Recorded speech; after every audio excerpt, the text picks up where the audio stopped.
एक छोटे से गांव में दो भाई रहते थे। बड़े भाई का नाम राजू था और छोटे भाई का नाम मोहन। दोनों बहुत गरीब थे, लेकिन एक दूसरे से बहुत प्यार करते थे। रामू बेटा, सूरज निकल आया है, खेत जाने का समय हो गया। जी माँ, मैं अभी तैयार होकर आता हूँ।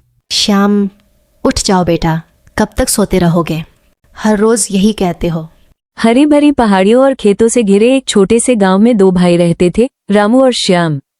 दोनों एक ही घर में रहते थे, लेकिन उनकी आदतें बिल्कुल अलग थीं। रामू आज भी सबसे पहले आ गए? मेहनत करने वाला सूरज से पहले उठता है काका। माँ खाना दो, बहुत भूख लगी है। पहले कोई काम कर लो। काम करके क्या मिलेगा? मैं तो एक दिन बिना मेहनत के अमीर बनूंगा। बेटा, बिना मेहनत के कुछ नहीं मिलता। शाम को दोनों भाई अपने बूढ़े दादाजी के पास बैठे। बैठो, मेरे पास तुम्हारे लिए एक छोटी सी निशानी है।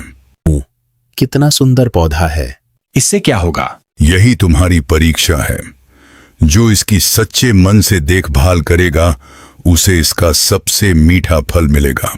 इतना छोटा पौधा पता नहीं कब बड़ा होगा। मैं पूरी मेहनत करूंगा दादाजी। अगली सुबह रामू ने पौधे को खेत के पास अच्छी जगह लगाया। उसने मिट्टी ठीक की, पानी डाला और उसके चारों ओर छोटी सी बाड़ बना दी। श्याम कुछ देर तक उसे देखता रहा और हंसकर बोला, इतनी मेहनत एक छोटे से पौधे के लिए मैं तो नहीं कर सकता। आज की मेहनत ही कल की खुशी बनती है। दिन बीतते गए। गर्मी के बाद बरसात आई। खेतों में हरियाली छा गई। छोटा सा आम का पौधा अब धीरे धीरे एक मजबूत पेड़ बनने लगा। बेटा, तुम्हारी मेहनत रंग ला रही है। अरे, मेरे पेड़ में नई नई पत्तियां आ गई हैं। बस माँ, इसे ऐसे ही बड़ा करना है। रामू, हर समय उसी पेड़ के पीछे क्यों पड़े रहते हो? क्योंकि जो रोज थोड़ा थोड़ा मेहनत करता है, वही एक दिन बड़ा फल पाता है। मैं तो बिना इतनी मेहनत किए भी रास्ता ढूंढ लूंगा।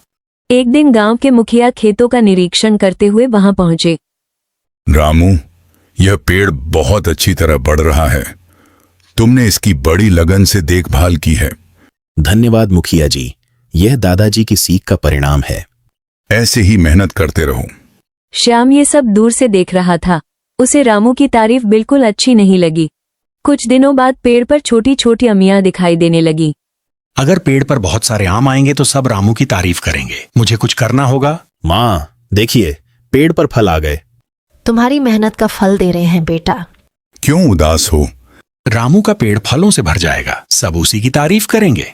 फिर तुम भी मेहनत करो। मेहनत नहीं, मैं कोई आसान तरीका ढूंढूंगा। आसान रास्ते अक्सर गलत मंजिल तक ले जाते हैं। श्याम, देखा करने जाएगा। लगा, लेकिन श्याम के मन में जलन बढ़ती जा रही थी।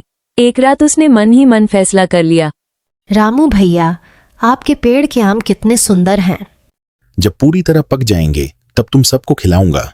सच? धन्यवाद रामू भैया। ये सब सुनकर श्याम का चेहरा उतर गया। बस जल्दी से सारे आम तोड़ लेता हूँ, किसी को पता नहीं चलेगा।